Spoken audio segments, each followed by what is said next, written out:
Hey everyone, and welcome to Ramblin' Reviews, where we analyze different types of media and/or their cultural relevance. My name's Christian, and this is The Amazing Spider-Man issue number 5, written by Stan Lee and illustrated by Steve Ditko. We begin the story here with J. Jonah Jameson going on yet another tirade about how horrible Spider-Man is and how he needs locked up and all these different things, although this time it's actually on a TV screen, which I'm sure was a big deal back in the 60s.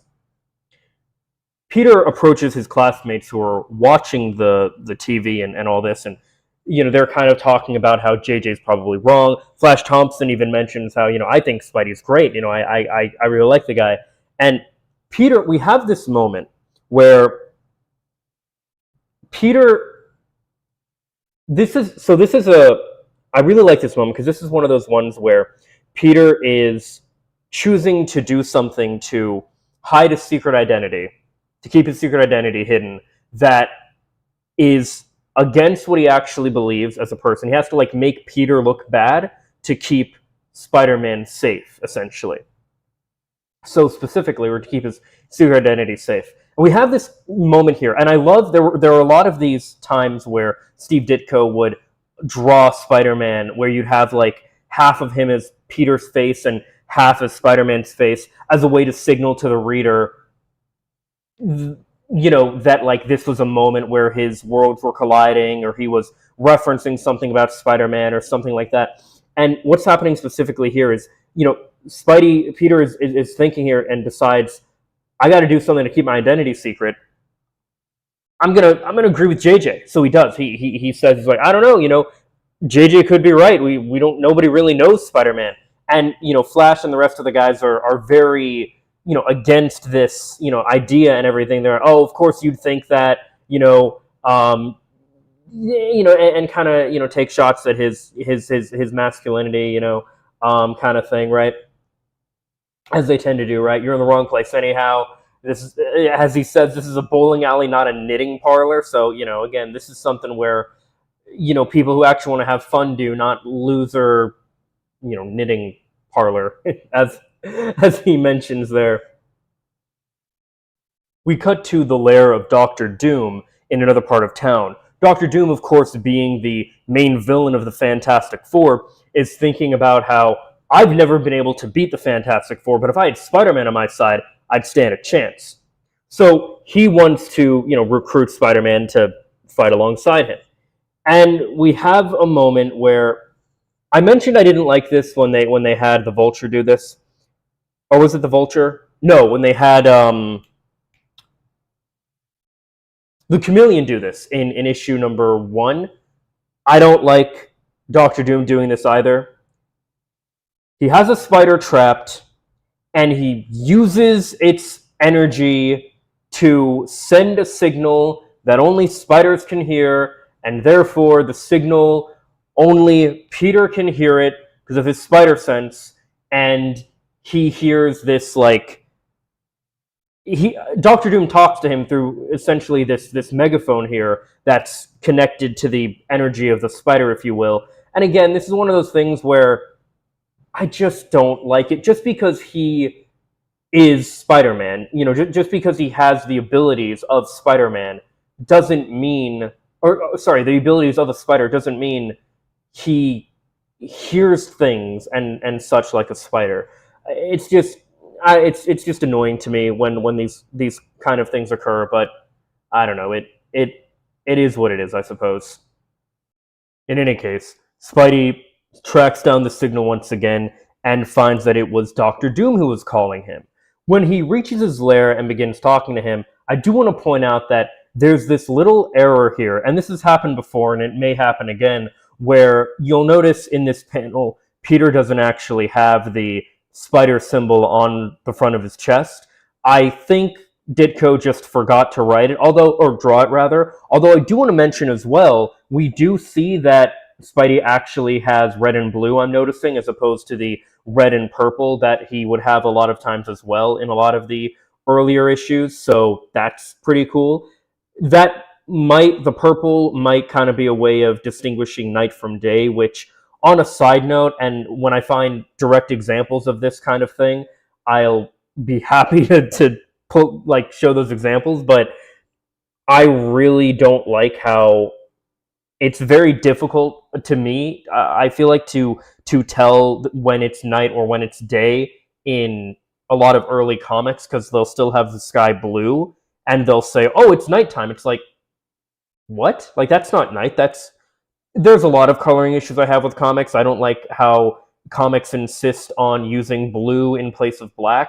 Like we're gonna see a lot of things like, Batmans and Wolverines and all these characters that have black hair having like blue in the with like black outlines. It's really weird. I hate that kind of stuff. It's actually part of why people think that, I know I'm going off on a huge tangent here, but bear with me.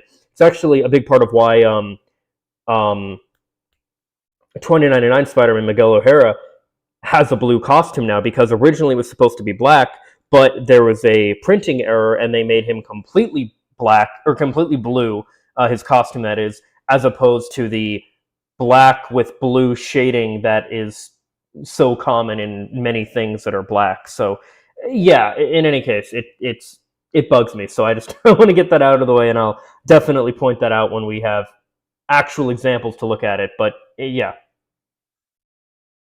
So Double D propositions Spider-Man to work with him, and of course he says no. It's not really his.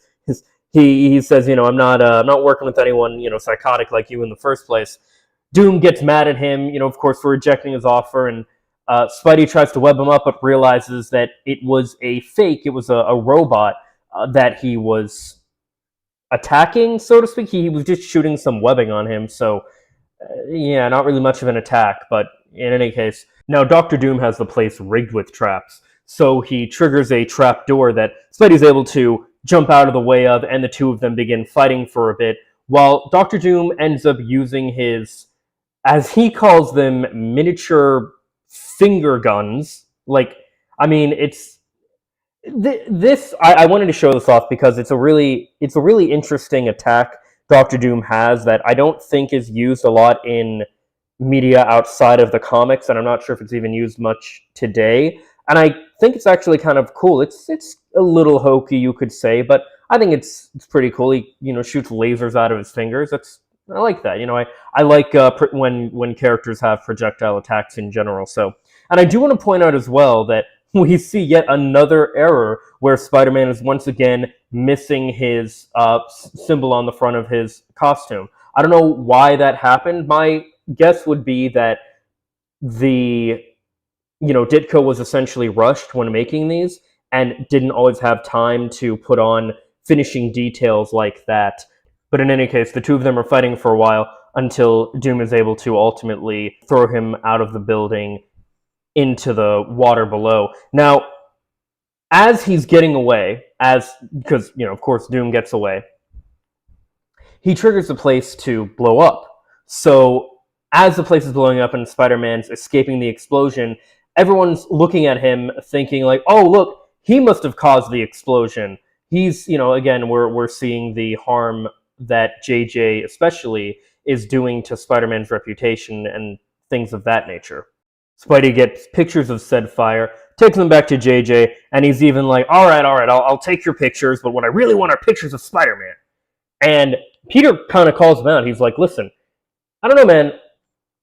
People are starting to think that maybe you're just jealous of Spidey. And Betty Brant comes to Peter's defense. She's even like, yeah, I agree. I mean, with all this obsessing you do over him, maybe you're jealous of him, and that's why you're trying to make him look bad. And JJ just lashes out at the two of them, where he's basically like, listen, it doesn't matter what either of you think or what you believe. This is my paper, and what I say goes. And I really like this moment because, for one, this is a really early moment of seeing Peter and Betty Brant having some sort of connection, or at least camaraderie, agreement, things of that nature. And Peter does even think to himself in this moment how pretty how he notices that Betty Brant is actually really pretty too. He's starting to take a liking to her. I'm sure we've all been in this type of situation where there's somebody that we know and we didn't really think much of at first, but maybe they do or say something, or they style themselves differently, or they whatever it might be, right? And we notice like, wow, I never really noticed it before, but I actually find you attractive. Like, that's wild.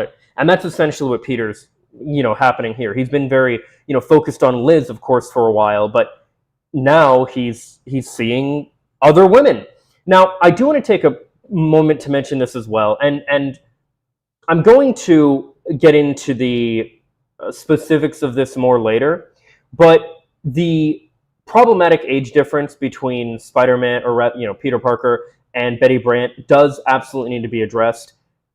She, I believe, is like, she's in her mid-20s and Peter's 16 when they do eventually start dating, as we'll see here later. And I'm going to get into that more later here, but I do think if they were to do this kind of thing again today and they wanted to tell this story that we're going to, again, I'm jumping the gun a bit, but even still, where they, Betty is like maybe 19, right out of high school, going into college, or the working world, whatever it is, whereas Peter is 18 in his last year of high school, kind of thing. I was 18 for my senior year, so it definitely can happen.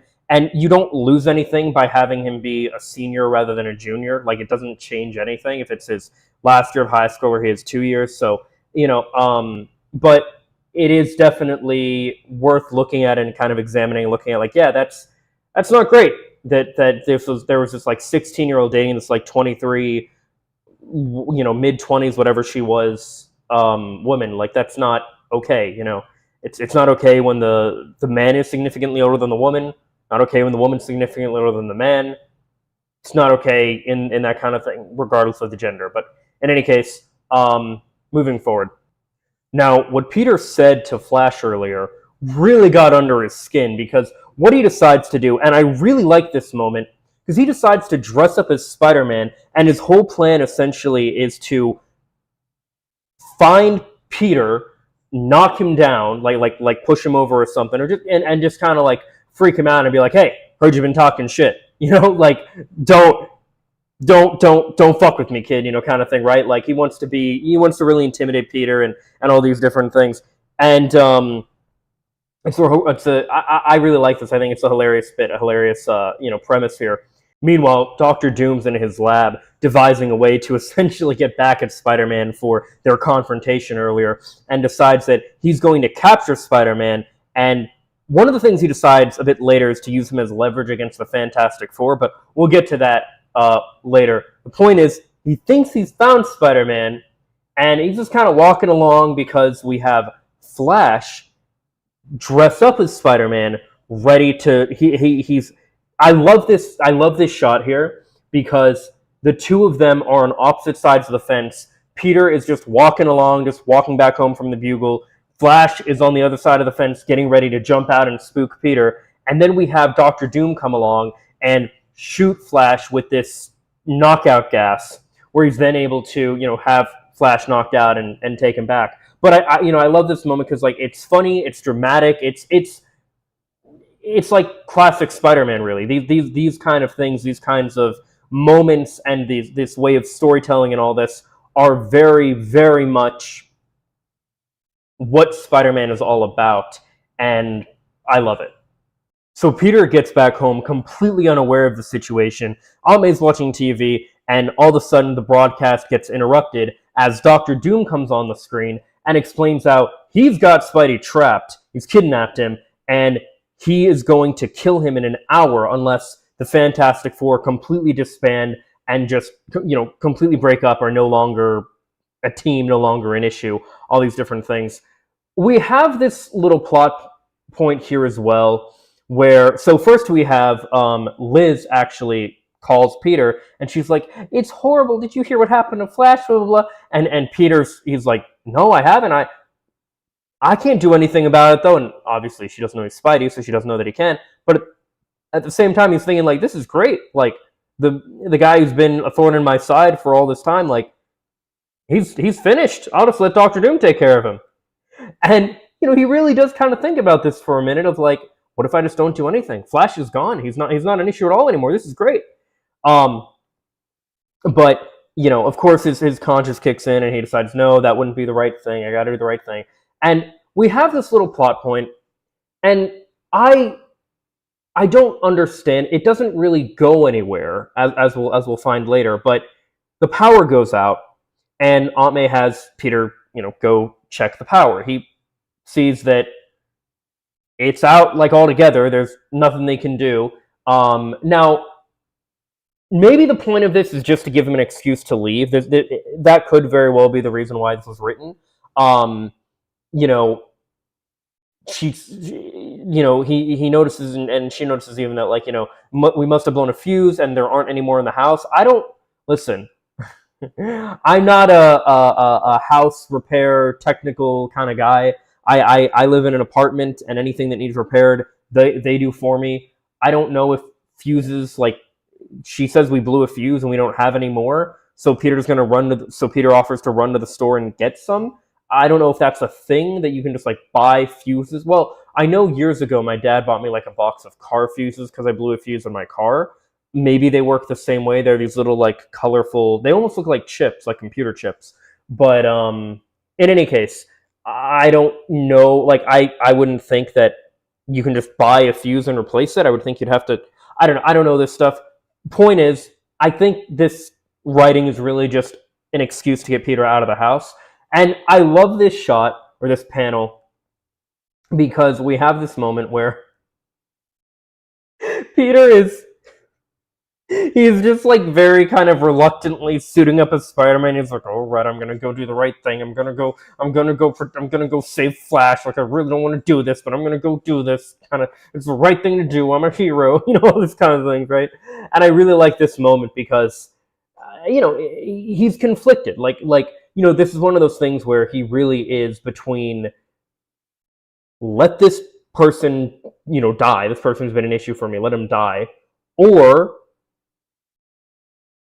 do the right thing. And he, of course, decides to do the right thing, which is good and, very noble of him. Now, what he ends up doing is using his spider sense to actually track down Spider-Man, to track down Doctor Doom. And at the same time, we actually have a moment where we have this shot of the Baxter building, and they're all talking about the whole situation, where it's the Fantastic Four. We have these, like, 4 little word bubbles, and they're all, talking about basically going to check it out, going to stop Doctor Doom and all this stuff. Meanwhile, Spidey's on his way, and he ends up using his spider sense to track down Doctor Doom. Now, I really don't know how this concept works, but he realizes that Doctor Doom would have needed a lot of power to do what he was going to do, obviously. And it doesn't really matter that much. It's just kind of odd to me, this concept of, like, his spider sense can be used to track down villains. Like, I thought the point was it warned him of danger that was coming by. Of course, spider sense has never been consistent in, like, any of the comics, so I guess it never was, even in the beginning. So take it as you will. So Spidey shows up at Doctor Doom's hideout, and I really like this moment here because specifically we see that Spidey is using his spider signal to alert him that he's here. And Doom sees this and he's like, "What? Wait, how are you here? You're over there. Like, how you can't be in 2 places at once." So he's like, no, I'm the real Spider-Man. You got some duplicate, someone who's pretending to be me, essentially, right? And of course, the two of them do battle, once again, right? And we have this moment where, so I'm conflicted on the way these webbing powers are used, because we have this moment where Spider-Man is, they're of course, Doom is using his finger guns again, and pew pew, all that stuff, right? And Spidey is, he's doing his thing with webs. But I've talked before about how I really don't like using webs as, like, shields and all these different things. So I'm conflicted here because we do have a moment where he is in fact doing that.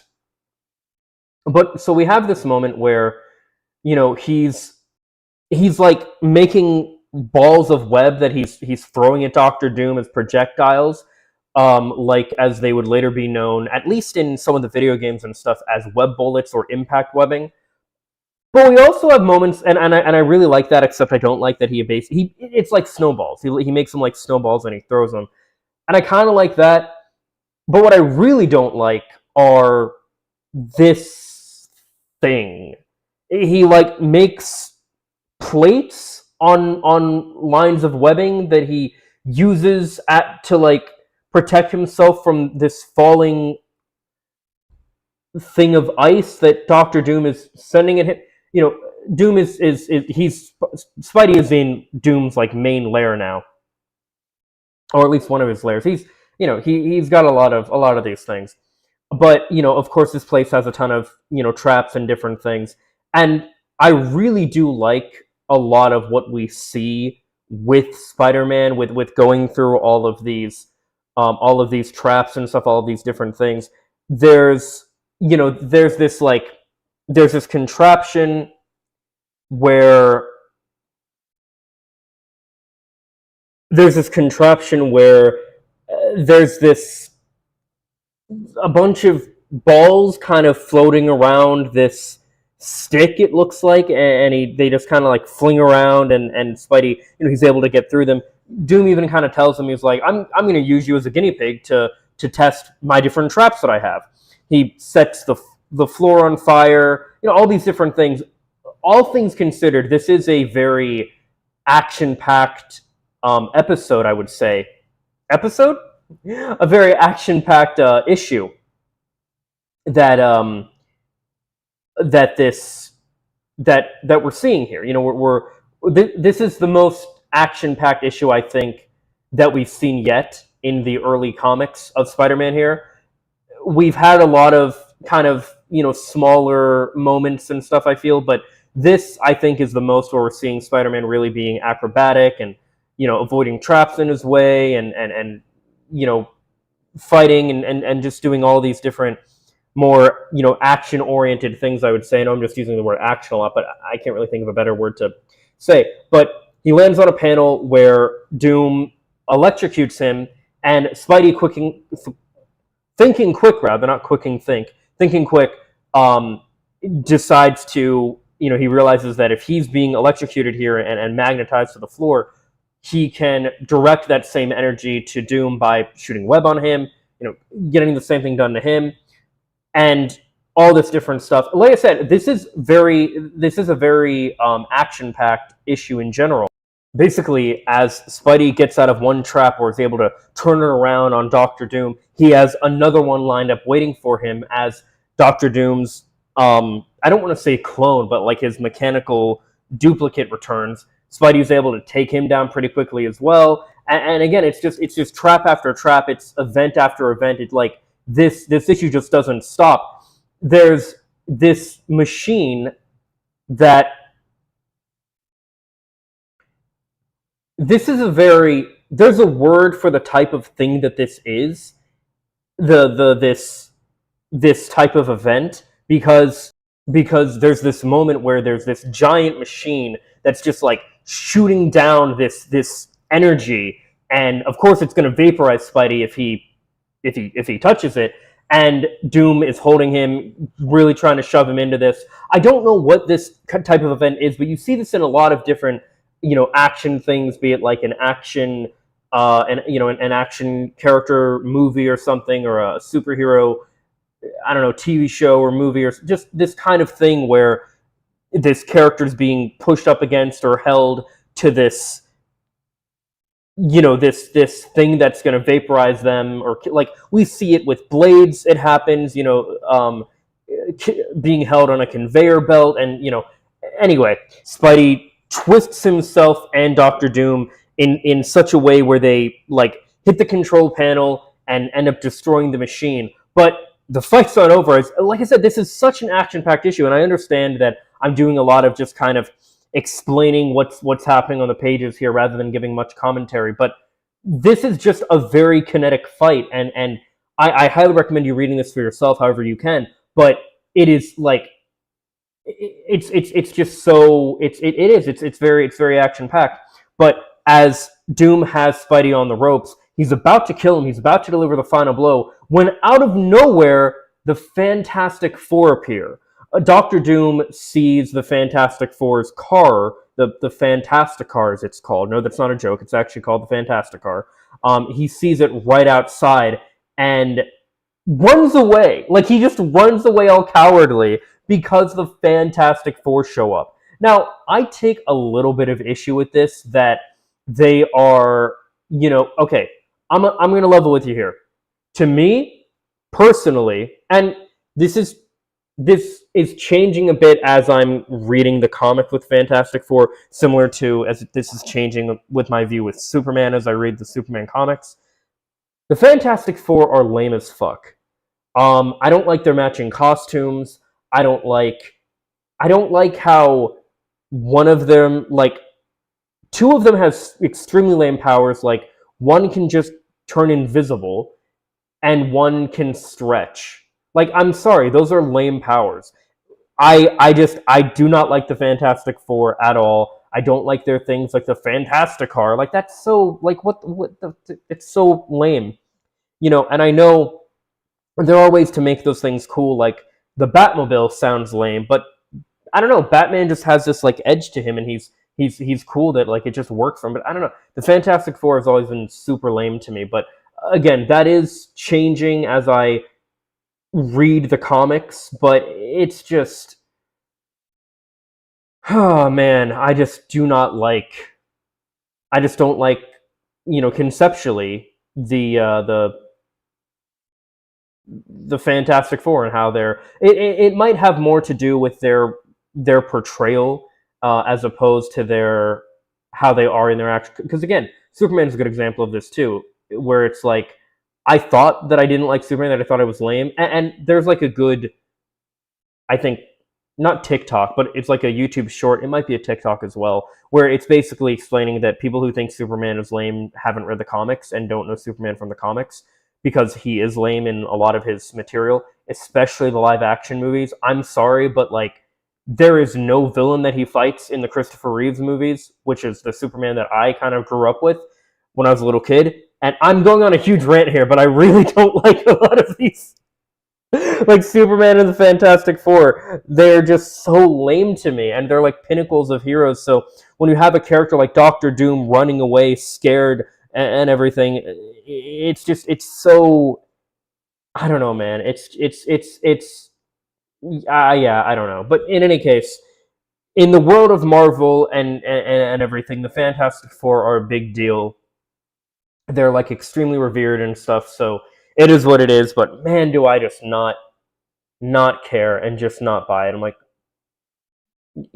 besides, Spider-Man took down the Fantastic Four single-handedly when he first met them. So whatever. We'll talk about the Fantastic Four when we start going over the Fantastic Four comics and stuff. But for the time being,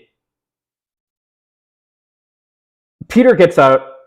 Gets out of there, and the Flash tries to get out too. But the thing grabs Flash, and he's like, "Where are you going?" Now, this is a nice attention to detail. The Human Torch actually notices that, no, that's not Spider-Man. I've actually seen him, and he's not that tall. Because, he did actually just see him in the last issue where they briefly met each other properly in the at the end of issue 4. And, it's a nice little attention to detail. We have this moment where, like, Reed knows that he was there. He sees his webbing and everything. And, they're all talking about all this stuff. One of the things that I think is really ironic about this, too, is that, of course, you would think that, the Flash has the Flash. I keep saying the Flash. He's not the Flash. That's the DC superhero. I do like the Flash, by the way. I like most superheroes. I just don't like Fantastic Four. I really don't. So Peter gets back home, and Aunt May, of course, asks him, like, "Hey, did you get the fuse?" And Peter's like, "Oh my god, I totally forgot." So, like, I guess you could say that plotline goes somewhere because he forgot, but doesn't really affect anything at all. It's just a little kind of funny, like, oops, here's Spider-Man getting in the way of him being Peter, but it was also, I think, written as his excuse to leave in the first place. So I don't know. It is what it is. But meanwhile, we also have a moment where Peter's back at the Bugle, and JJ's like, "Oh, some great news photographer you are." A kid was captured, and there's not even a picture of Spider-Man or anything. Spider-Man was involved and all this stuff, right? And Peter's like, "Sorry, I was home. I had to get some sleep." And we have this cute little moment where, again, this relationship is starting to develop. Really kind of, we're seeing the early signs of this, and I'll discuss this more in depth when we get to those. But we have this moment where Betty Brant even kind of, she whispers to Peter, she's like, "Don't worry, like, I know that I'm just JJ's secretary, but I think you're great. I think you're wonderful," as she says. And I think this is kind of an early thing of her kind of flirting with him a little bit. But we'll see that more as we continue on here, and it'll get pretty overt later. But for the time being, that it's a budding romance, if you will, I guess. But in any case, we end with a final scene where, like I said, you'd think, if anything, Flash would be absolutely like afraid of this whole situation and everything, but instead, of course, he is just using the whole thing to turn it around on everybody and be like, "Yeah, and I fought Doctor Doom with Spider-Man, and Doom was running and all this different stuff, and he'll think twice next time he thinks about messing with me." And everyone mentioning, like, "Whoa, you really are the BMOC now." And I love how there's this moment. I say that BMOC because there's this little thing where it actually has explaining what BMOC is, big man on campus. It's like HBIC, head bitch in charge. It's the same kind of vibe.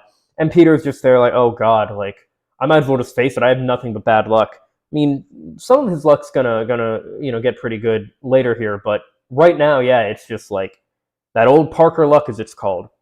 So that is the end of the Amazing Spider-Man issue number 5. I really liked this issue overall. I think this was an interesting way to bring Doctor Doom into the world of Spider-Man. As much as I don't like how everyone kind of like worships the Fantastic Four in a lot of these early issues, especially, I get it, and it definitely works for world building and everything, but I like the idea of Flash, suiting up as Spidey to try and get back at him, it backfiring on him getting captured, all this stuff. I like the irony that happens with a lot of these things, right? I think it's going to go one way and then it goes a different way where, he's captured and then Spidey frees him. Peter has to, the irony of having to save his bully, essentially, right?